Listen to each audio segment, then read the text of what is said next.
Making headlines, but first up, the big news at this hour.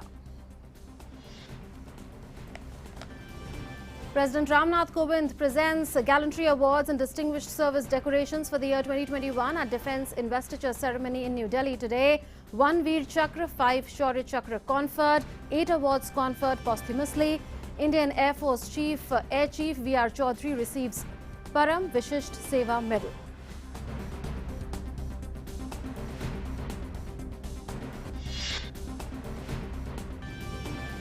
Rain fury continues in southern states of India. Prime Minister Narendra Modi speaks to Karnataka Chief Minister Basavaraj Bommai on rain-related damages in the state. The Met Department predicts heavy rain for Tamil Nadu today and coastal Andhra Pradesh in the coming days.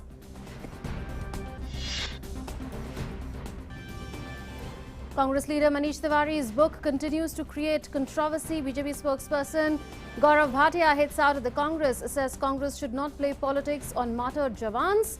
Congress is not concerned about the integrity of the country, he says. US-India Trade Policy Forum relaunches today after 4 years. A revitalized TPF will contribute to deepening the bilateral trade relationship by establishing regular contact for resolving trade obstacles.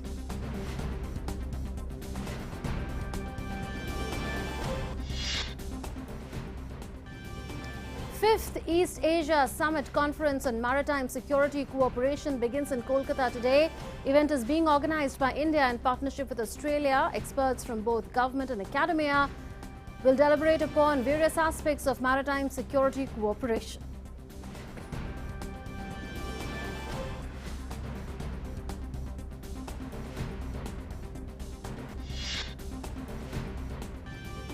In international news, a bus crash in Bulgaria kills about 45 people. Bus catches fire on a highway in western Bulgaria today. Most of the victims were from North Macedonia.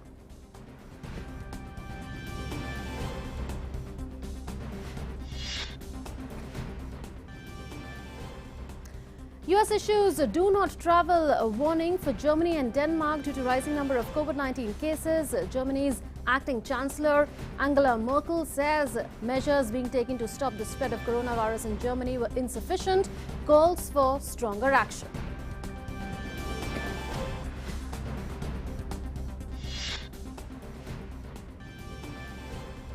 In sports, a two-time Olympic medalist PV Sindhu and former world number 1 Kidambi Srikanth to begin their campaign at Indonesia Open, a World Tour Super 1000 event starting today in their quest for title.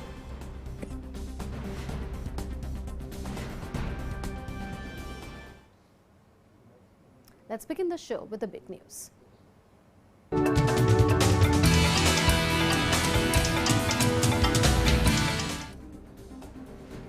President Ramnath Kovind presented Gallantry Awards and Distinguished Service Decorations for the year 2021 at Defence Investiture Ceremony in New Delhi today.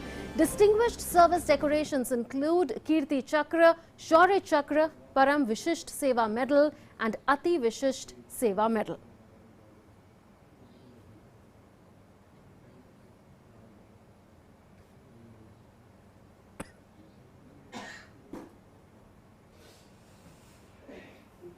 President Ramnath Kovind awarded Colonel Santosh Babu posthumously with Mahavir Chakra.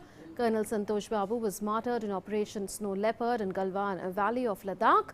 The award was received by the mother and wife of late Colonel Santosh Babu. Bikumala Santoshi एवं माता Shrimati Bikumalla Manjula.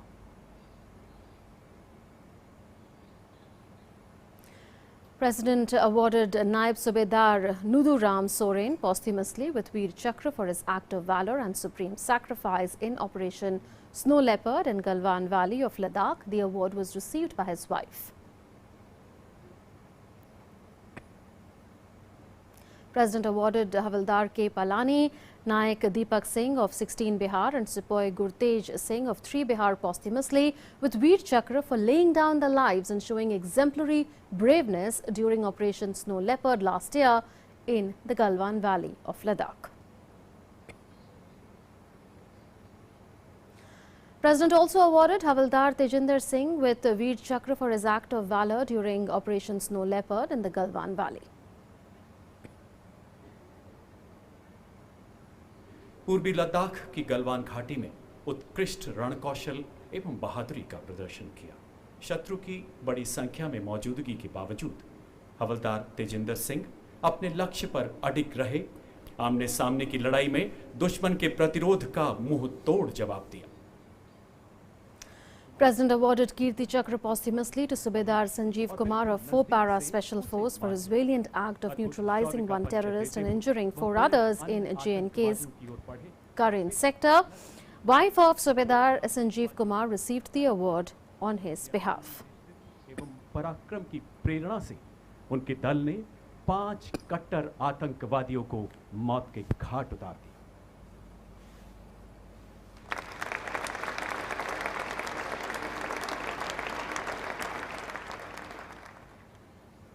Let's now move to our developing story.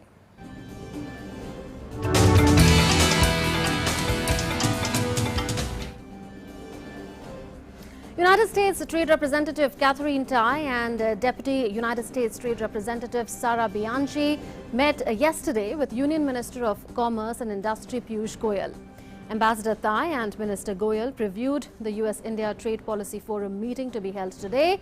They welcomed the relaunch of the TPF after 4 years and agreed that the revitalized TPF will contribute to deepening the bilateral trade relationship by establishing regular contact aimed at resolving trade obstacles. Union Minister Piyush Goyal said India and the US can truly have a winning partnership. He added that just as the US has embarked on a Build Back Better program, India is working on an Atmanirbhar Bharat program. He further said that India wishes for greater engagement with the world on the basis of free trade and keeping in mind aspirations of 1.3 billion Indians. We have been uniquely tasked, madam, by our leaders, Prime Minister Modi and President Biden, to strengthen our economic ties and trade based on the rules of transparency and fair trade. The world coming out of COVID-19 has taught us many lessons. Just like the US has embarked on a Build Back Better program, India is working on an Atmanirbhar Bharat, a self-confident, a self-reliant India, wishing to expand our engagement with the rest of the world, opening our doors even wider for international engagement, greater trade, greater economic ties. The Union Minister said that it is a delightful moment that India and the US have been able to rejuvenate the Trade Policy Forum. He expressed hope that together India and the US can revitalize the forum to engage and resolve outstanding issues in an amicable manner and send a strong message to the world that India-US partnership is stronger than ever before. Our Trade Policy Forum was languishing for 4 years. I'm delighted that we have been able to rejuvenate it. It's only the beginning of a new chapter in our trade relations. But I do hope together we can revitalize it to engage and resolve outstanding issues in an amicable manner and send a strong message to the entire world that the US and India are stronger partners than ever before. The US Trade Representative Ambassador Catherine Tai said that enhancing US-India trade relations is top priority and engagements under Trade Policy Forum will help in achieving new heights in several sectors. The trade relationship between our two countries is a top priority, both for President Biden and for me. That's why it was important for me to come to India and relaunch the Trade Policy Forum on my first trip to Asia. There is a huge potential for growth between our two economies in areas like the digital economy, services, health-related trade, and yes, even agriculture. I believe that a revived TPF can help our trade relationship keep pace with other important aspects of the US-India partnership. So let's understand more details about the India-US trade relationship particularly. There is a revival of the trade policy forum that has taken place. But what is the quantum of trade that is taking place between India and the US? We'll share the details with you. India is, in fact, US is India's second largest trading partner. So this is the kind of trade relationship that is there between India and the US. Bilateral trade in goods and services is to the tune of $146 billion. These are 2019 figures. In 2020, there was a dip because of the pandemic, because supply chains were disrupted. So in 2020-21, bilateral trade in goods alone amounted to $80.5 billion. There has been an upswing since then, and trade levels of 2020-21 has already reached in the first quarters of 2021. So those volumes have already been reached in the first quarters of 2021. So in the entire fiscal, there would be greater trade than what was reported in 2020. Target of $1 trillion bilateral trade has been set for 2030. So it's an ambitious bilateral trade target that India and the US are looking at.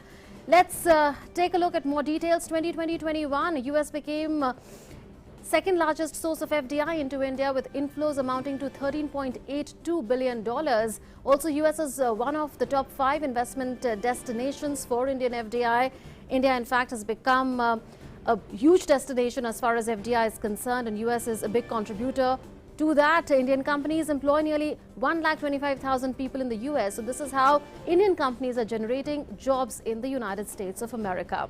And there are more details in terms of the investment relationship. Indian companies have invested over $22 billion across diverse sectors like pharmaceuticals, IT, to name a few. Let's take a look at some more details. In 2019, this is important, US withdrew India from its list of countries enjoying preferential treatment on tariffs. So India was no longer a GSP beneficiary, which it had been since 1975. Also in 2018, some $6.3 billion of Indian merchandise exports to the US were covered by GSP. So this is the kind of hit that potentially this was expected to have, this decision under the Trump administration to take India off the GSP beneficiary list. Also, this trade policy forum that has just been revived and revitalized was established way back in 2005. So it's almost a 16-year-old mechanism, but its revival was required because no meeting has been held in the last 4 years. Leading a bilateral mechanism to discuss trade matters. This is what Trade Policy Forum is. This is the premier mechanism for discussion of trade matters. There are other mechanisms as well. In October 2017, the 11th TPF or Trade Policy Forum meeting was held in Washington, D.C. and it's been 4 years since then. And now the 12th Trade Policy Forum meeting is being held. US and India decided to begin negotiating a trade deal directly rather than have the annual dialogue, and that is why the Trade Policy Forum meeting has not been held in the past 4 years. The plan was to conclude a mini trade deal followed by a comprehensive bilateral free trade agreement. We are still hoping that in the years to come there would be a mini trade deal, or maybe there could directly be a comprehensive bilateral trade agreement. Trade Policy Forum has 5 focus areas. What are those focus areas? We'll tell you in the next slide. So there are 5 focus areas like we told you. Agriculture is one of them. The second is investment. The third is innovation and creativity. All intellectual property rights. There's services, and there are tariff and non-tariff barriers. So these are the 5 focus areas under the Trade Policy Forum. India's Commerce Minister has said that our trade policy forum was languishing for 4 years. So you know why that's the case. We've already told you why this was languishing for the past 4 years. India says that India and the US are to play a key role in building resilient supply chains with like-minded countries. You would remember that in the Quad also a decision to this effect has been taken, that like-minded countries will work together to build resilient supply chains and diversification of supply chains so that there is no over-dependence on China. As far as India is concerned, it says usually different levels of prosperity between the people of US and India. So India is trying to drive home the point that there is a difference as far as the economies of India and the US is concerned, the per capita incomes of US and India is concerned, and the decisions, whatever they are taken on the level of trade and investment, should be mindful of this. India says that India's competitive advantage in cost, skilled manpower and huge domestic market combined with US innovation and investment can make a winning partnership. So both sides are optimistic going forward with the revival of the Trade Policy Forum. What more is being said by both sides? The US is saying that it intends to make progress on market access restrictions, high tariffs, what it calls unpredictable regulatory requirements, restrictive trade measures. So these are the issues on which Catherine Tai has said that the US expects to make further progress on with India. US also says that there is huge growth potential in areas like digital economy, services, health-related trade and agriculture. So these are also some focus areas going forward. US says bilateral trade did not quite live up to potential. And let's take a look at the demands of both the sides, India and the US, as far as the mini trade deal is concerned. Let's take a look at the Indian demands first. India wants resumption of export benefits to certain domestic products under GSP. So India basically wants, in other words, restoration of the GSP beneficiary status that it had earlier. Also, India has demanded that there should be greater market access for its products from agriculture, automobile, auto components and engineering sectors. So India would like its companies to have greater access to all of these sectors that have been listed here.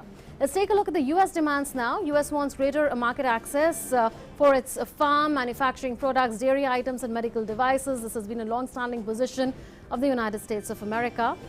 And the US sees India's measures to restrict companies from sending personal data of its citizens outside the country as a key barrier to digital trade. So digital trade will also be on the agenda. US sees India's move to impose data equalization levy on foreign e-commerce firms as discriminatory towards its companies. So this also comes under the purview of digital trade. This could also be discussed during the Trade Policy Forum meeting.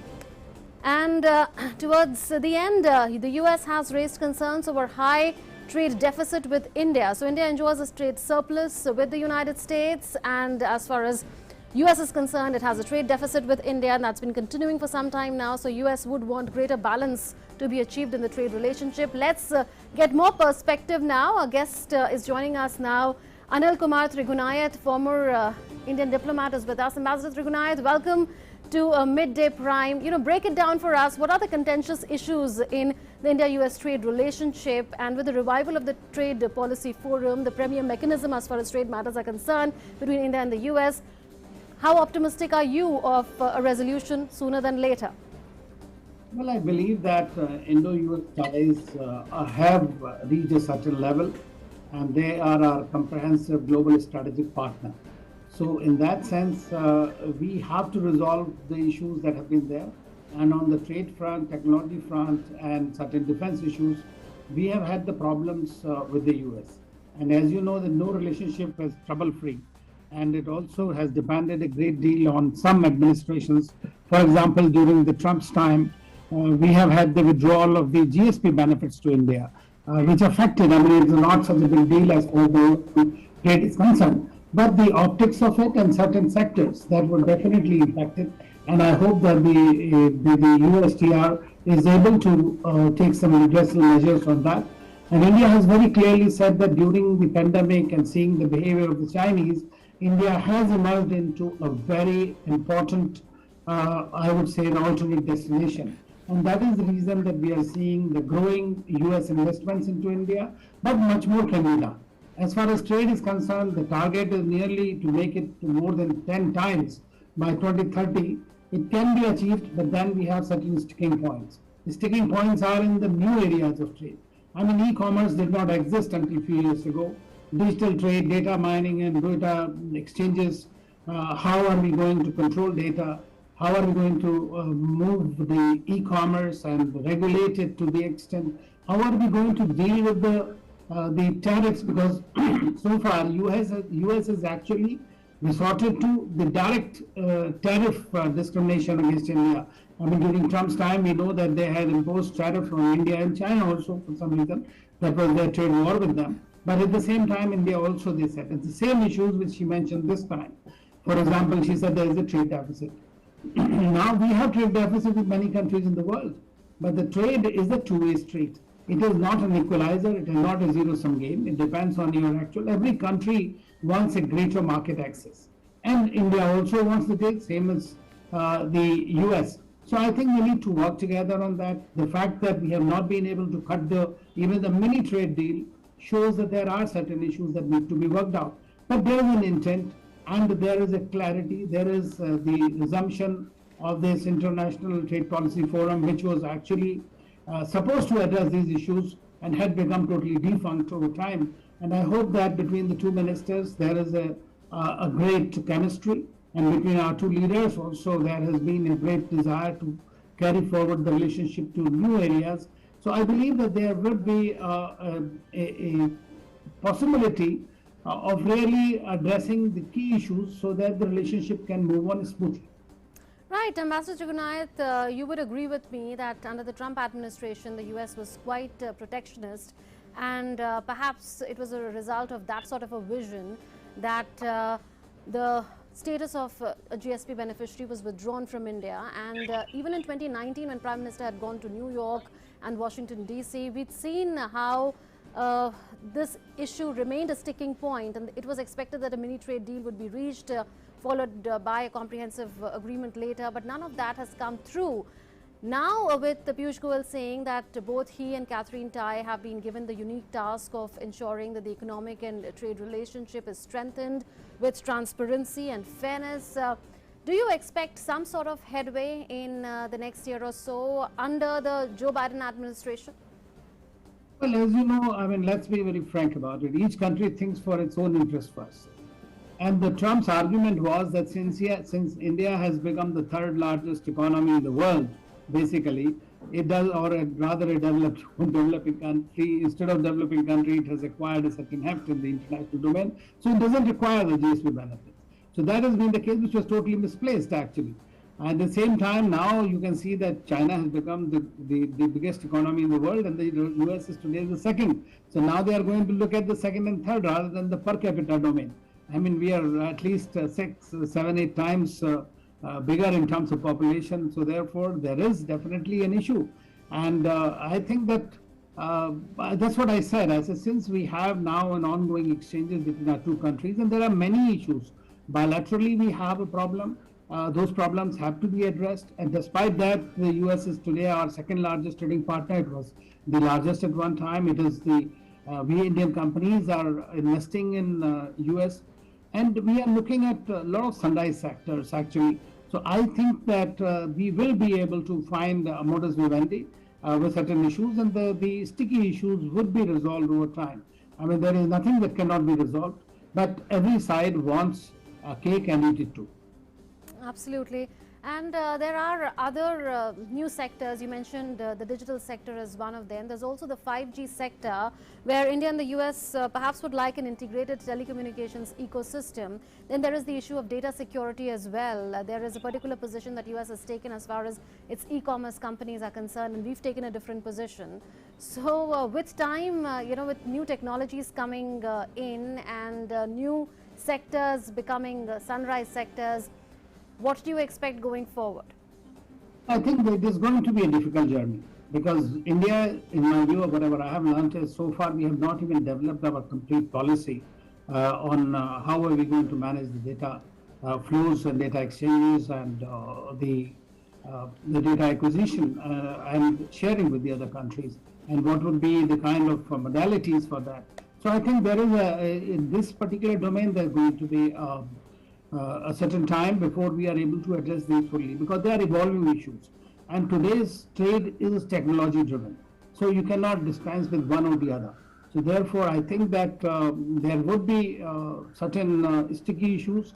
And since US depends, large companies like Amazon and other the big companies are there, and they have the market share, very large market share in India. So obviously they would like to keep that advantage. And India has to find how it can leverage its market size in some other areas. So we have to work together. Either we compete with them or we get sidelined. So that is not going to be there. Right. For now, we are looking at a winning partnership, if I were to use the words of Piyush Goyal, India's Commerce Minister. Thank you so much, Ambassador Jugunayat, for having joined us with your views. Well, it's time for a break at this point in time. In Midday Prime, we'll be back shortly.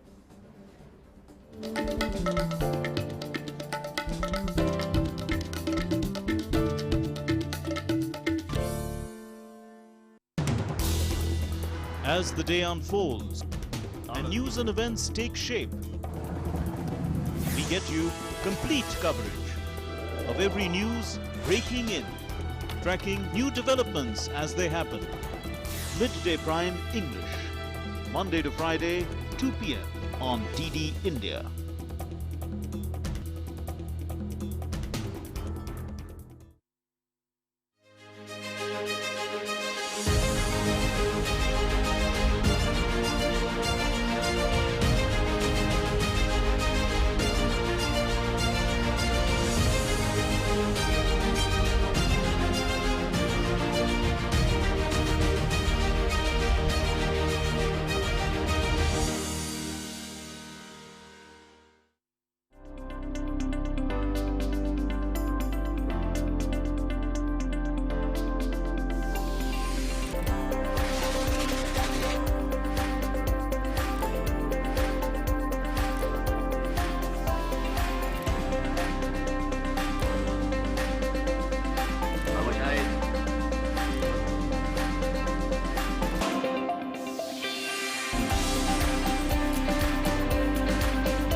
You're watching Midday Prime. Let's go across now to National Prime.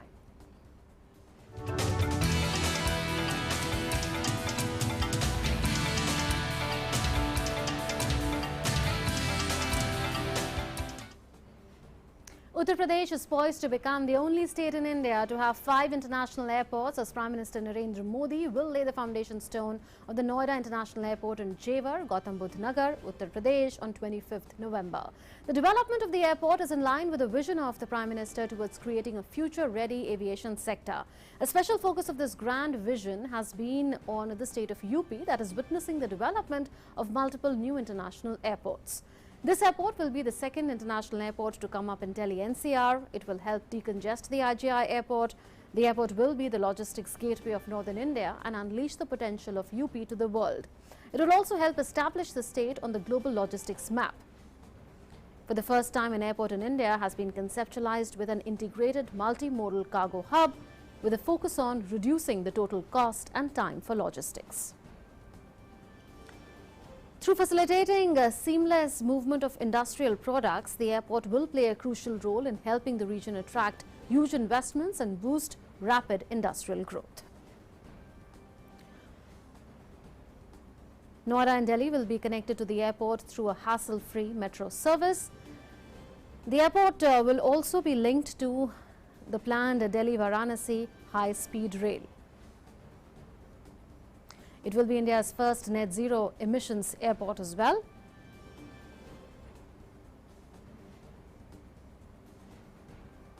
It has earmarked dedicated land to be developed as a forest park, and the development of the first phase of the airport is being done with a cost of over 10,050 crore rupees.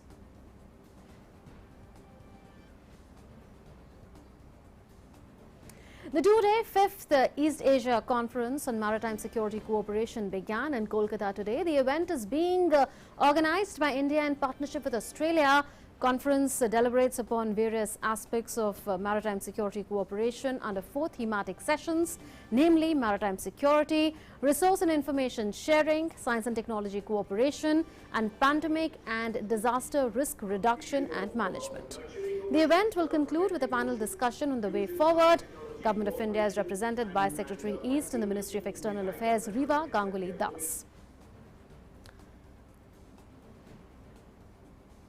And our correspondent Rajiv Bhattacharya joins us from Kolkata for more on this. Rajiv, take us first through the participation that we are seeing at the East Asia Summit Conference on Maritime Security from the East Asian countries, because this conference is being organized by India and Australia, but a whole lot of East Asia countries are participating in it, I understand.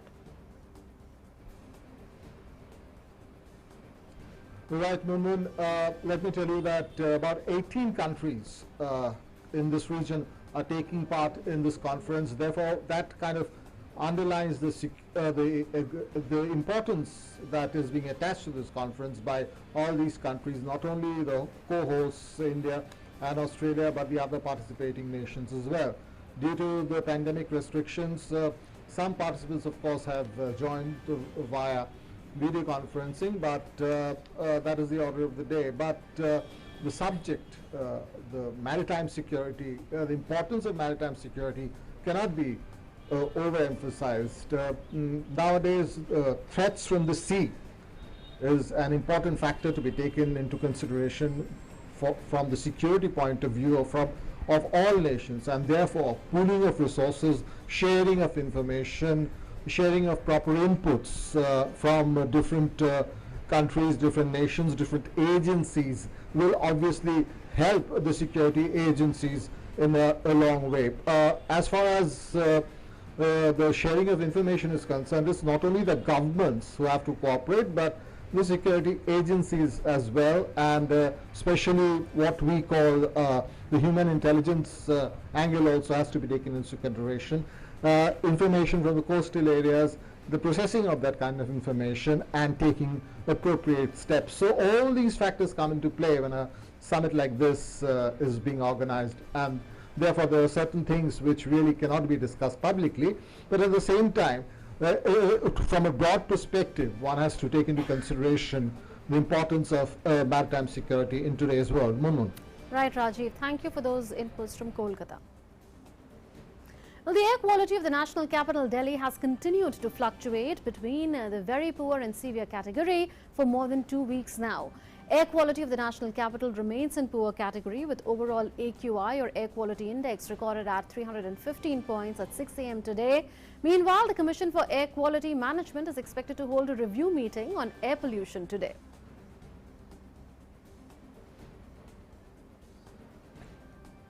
Union Finance Minister Nirmala Sitharaman today attended the outreach program and launch of new schemes and projects in Jammu.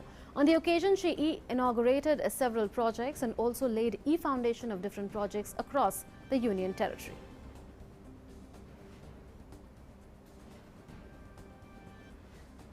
She was accompanied by Lieutenant Governor Manoj Sinha. A documentary was screened on financial inclusion schemes in the Union territory. On the occasion, the Finance Minister also handed over the token sanction letters and checks to various beneficiaries financed by various banks under different schemes launched by the Government of India. The Finance Minister also handed over a sanction letter of 200 crore rupees to Ranjan Prakash Thakur, Principal Secretary, Industries and Commerce in the Government of J&K under the SIDBI Cluster Development Fund. Sitharaman is on a 2-day visit to the Union Territory of Jammu and Kashmir. As part of Azadi Ka Amrit Mahotsav, the Constitution Day will be celebrated in the Central Hall of Parliament on 26th November.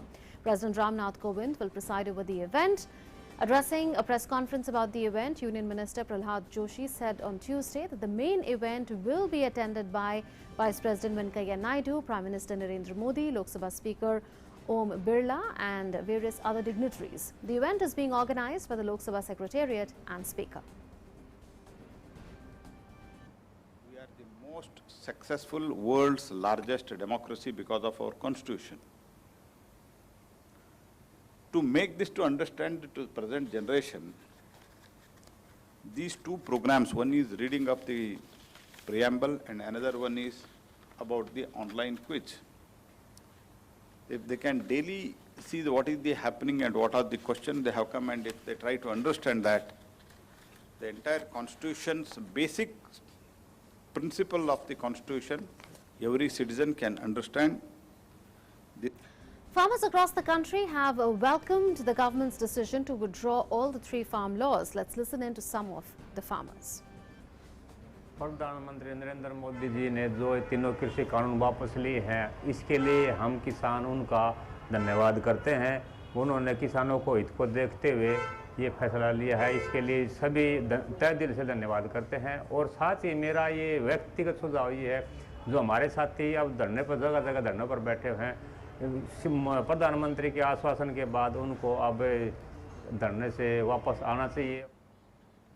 प्रधानमंत्री श्री मोदी जी ने जो ये फैसला लिया है तीनों कृषि कानून विधेयक को रद्द करने का, ये बहुत ही सराहनीय कदम है उनका, और इस कारण अब किसानों को भी पहल करनी चाहिए। किसान संगठनों से मेरी अपील है कि मोदी जी के इस फैसले का सम्मान करते हुए वे अपने अपने घरों को चले जाएं और इस आंदोलन को समाप्त करें।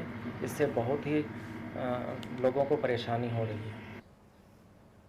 मैं मोदी जी का बहुत बहुत धन्यवाद करना चाहूँगा। मोदी जी ने जो ये कृषि कानून रद्द करके जो किसानों के हित में जो फैसला लिया है, वो बहुत माननीय फैसला है और उचित फैसला है। मैं किसान भाइयों से निवेदन करूँगा कि वो आंदोलन छोड़ के अपने अपने खेतों में काम करें। मोदी जी ने जो भी फार्मर के जो कानून बनाए थे वो वापस ले लिए, ये बहुत ही खुशखबरी है किसानों भाइयों के लिए। अब किसानों का यही है कि प्रोटेस्ट बंद कर दें। Prime Minister Narendra Modi spoke to Chief Minister of Karnataka Basavaraj Bommai to take stock of the rain-related damages in the state. Chief Minister apprised the PM about the extensive damages caused to the crops and agricultural lands across the state. Meanwhile, continuing with his visit to rain-affected areas and assessing the damage, Karnataka Chief Minister today visited North Bengaluru and Jawaharlal Nehru Centre for Advanced Scientific and Research Campus. Let's speak now to our correspondent Aisha Khanam, who's joining us from Bengaluru with more updates. Aisha, first give us a sense of the kind of damage that has been caused by incessant rainfall in different parts of Karnataka. Well, the rainfall from the last 3 days have caused extensive damage to the property and the infrastructure of the state, and especially the interior Karnataka, the districts, and Bangalore. The Bangalore infrastructure, including the IT infrastructure, was completely underwater in Bangalore North when it rained yesterday. And today, Chief Minister Basuraj Bommai took stock of the situation, and he visited the Manita Tech Park, where the water is still stagnant there, and employees, the techies, are not able to enter the tech park. So he has given directions to clear this and pump out the water as soon as possible. This, the Jawaharlal Nehru Center for Advanced Scientific Research has also faced extensive damage, and over 70 to 80 computers which the scientists have been working on here at the campus have been damaged badly. So Bharat Ratna Professor C.N.R. Rao also apprised the Chief Minister about the damages that are caused in the campus, and the scientists facing difficulty in entering the campus as such. And also the Chief Minister visited the Kendriya Vihar apartments, wherein the water is still, wherein this apartment is still inundated, and the authorities are taking trouble to pump out the water. So these are the damages that we saw in Bangalore, but the roads across the state, over 2,000 kilometers, 160 bridges have been damaged. So Chief Minister has released about 500 crore funds to immediately repair these damages. Besides, houses have collapsed. Over 500 people have suffered because the houses have been washed away or collapsed. So Chief Minister has instructed that immediately rupees 1 lakh will be deposited in their accounts by November 30th. So these are the steps that the Chief Minister is taking to speed up the relief to the people who have been affected in the rains, which is hitting Karnataka from November 1st onwards, and it was a record rainfall in the past 50 years. Munmun? Absolutely. So record rainfall causing extensive damage in parts of Karnataka, and relief efforts are underway. Thank you, Aisha, for having joined us with those updates. Well, according to the Ministry of Health and Family Welfare, there is a steady decrease in cases of coronavirus in the country. During the last 24 hours, 7,579 cases of coronavirus were registered across the country, which is the lowest in the last 543 days. The recovery rate in the country has increased to 98.32%. The total number of active cases has come down to 1,13,584.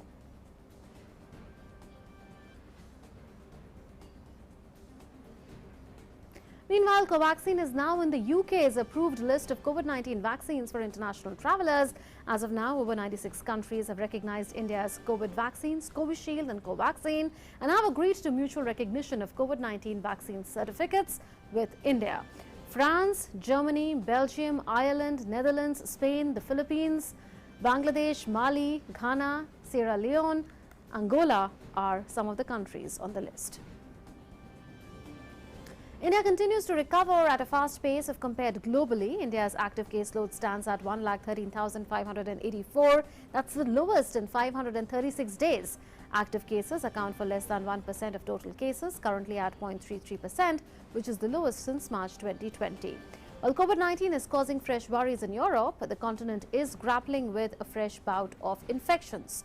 Among the countries badly hit in the latest wave of COVID infections are France, Germany, Austria and Russia.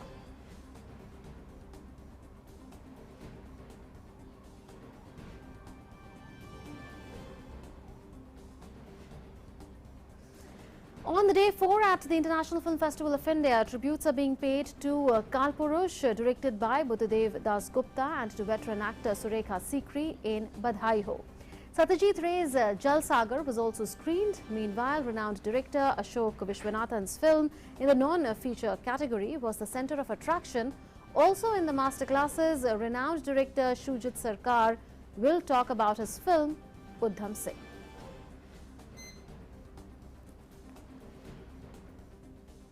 And in Midday Prime, it's time now for Business Prime.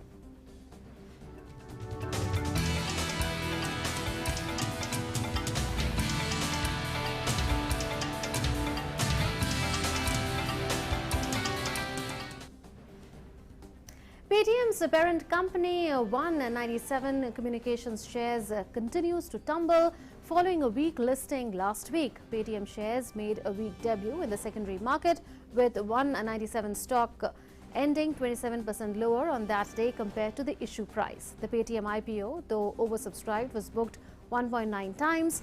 Paytm became one of the worst Dalal Street debutants of recent times. The stock is now 36% lower than the issue price in 2 trading sessions, and more than $5 billion in market capitalization has been erased since the listing.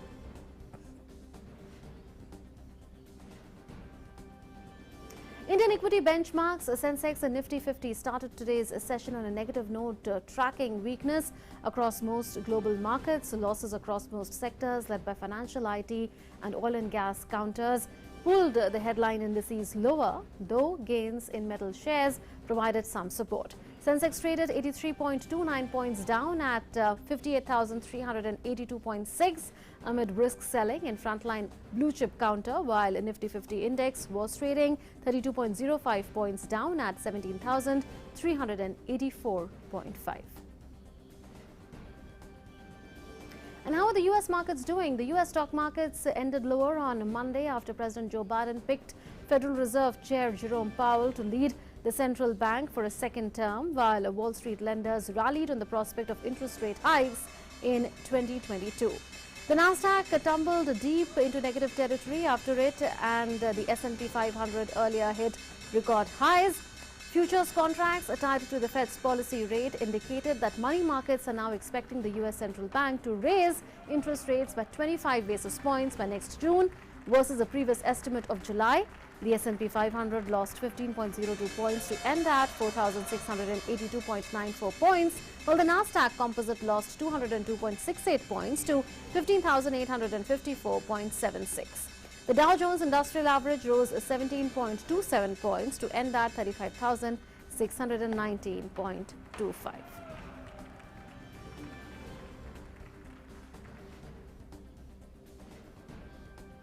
So those were the business news, and now a look at what's making news across the globe.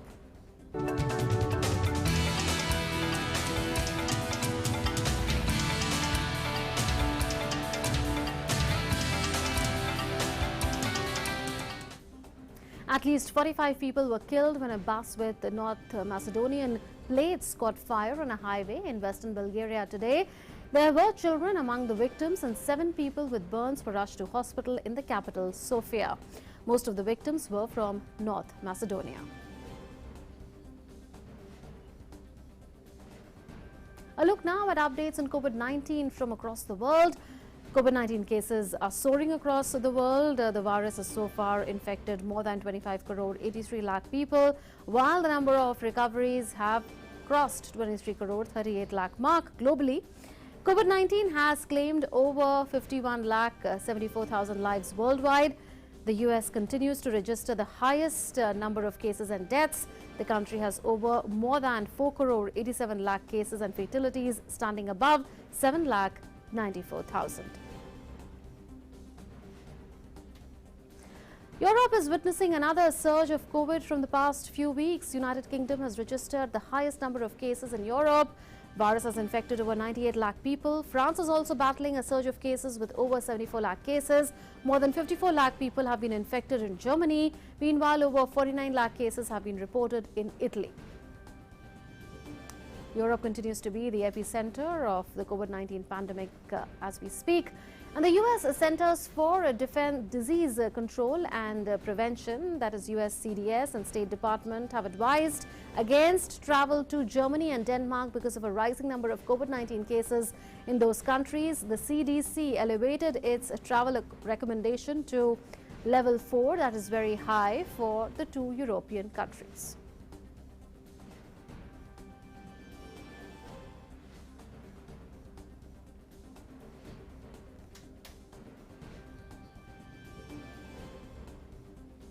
And now it's time for stories from the world of sports.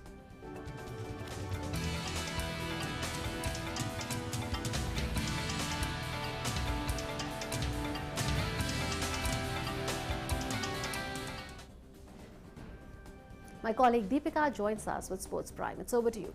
Good afternoon, Munmun. Let's quickly take a look at all what is happening in the world of sports. Starting with badminton. In badminton, world champion PV Sindhu and former world number 1 Srikanth Kidambi will lead India's challenge at the Indonesia Open starting in Bali. The tournament will feature all the Indian shuttlers that competed at last week's Indonesia Masters, where 2 Indians, Sindhu and Srikanth, reached the semi-finals. The third-seeded Sindhu will begin her campaign against Japan's Aya Ohori, while Srikanth will face compatriot Pranoy.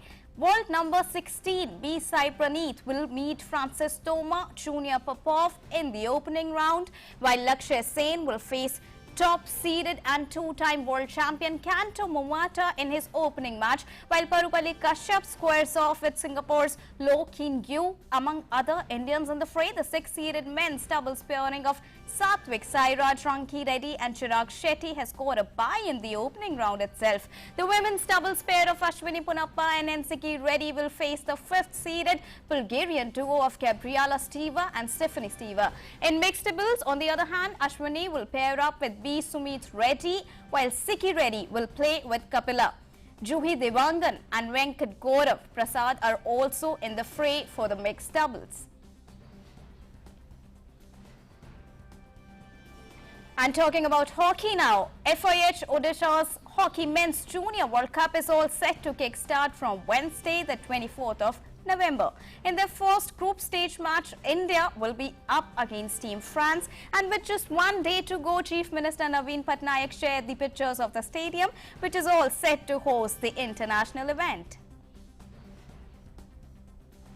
And talking about international football now, England manager Gareth Southgate has signed a new contract to keep him in the role until 2024 December. Southgate, whose previous contract was set to run out after the 2022 Winter World Cup in Qatar, has been manager of the national side since 2016 November. He led England to the final of Euro 2020, their best men's performance in 55 years, in July.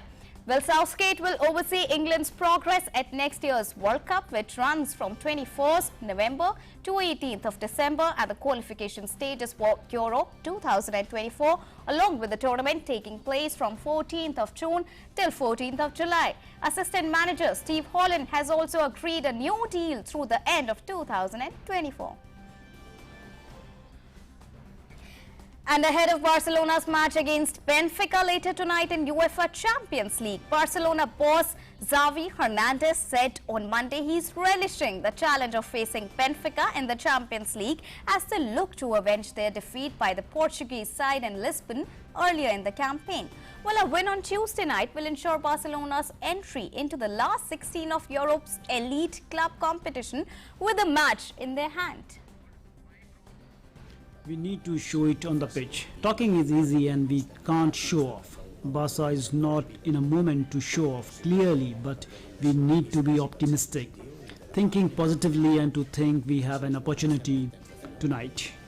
And if we win, we are in the last 16. So that's what we need to think. We need to play the match, be positive, brave, to attack and try to get the 3 points.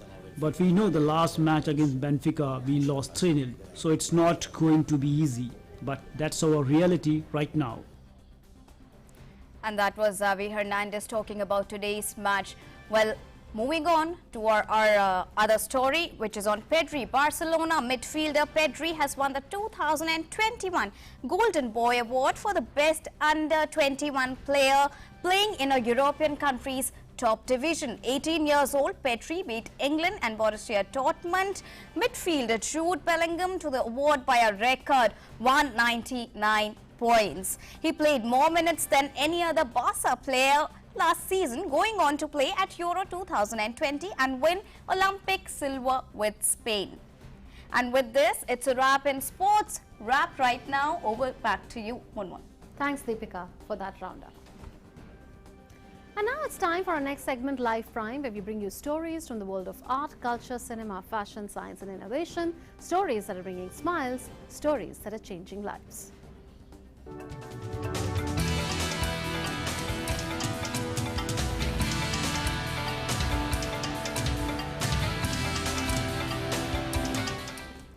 US First Lady Dr. Jill Biden received the White House's Christmas tree on Monday.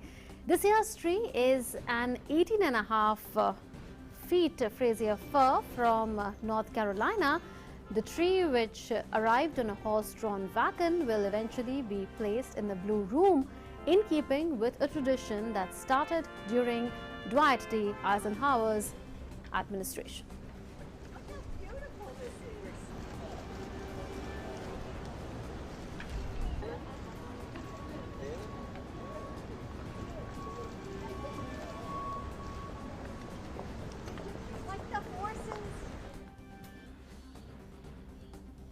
The White House is building up for Christmas celebrations, and on that note, we'll come to the close of this edition of Midday Prime. Thanks for watching.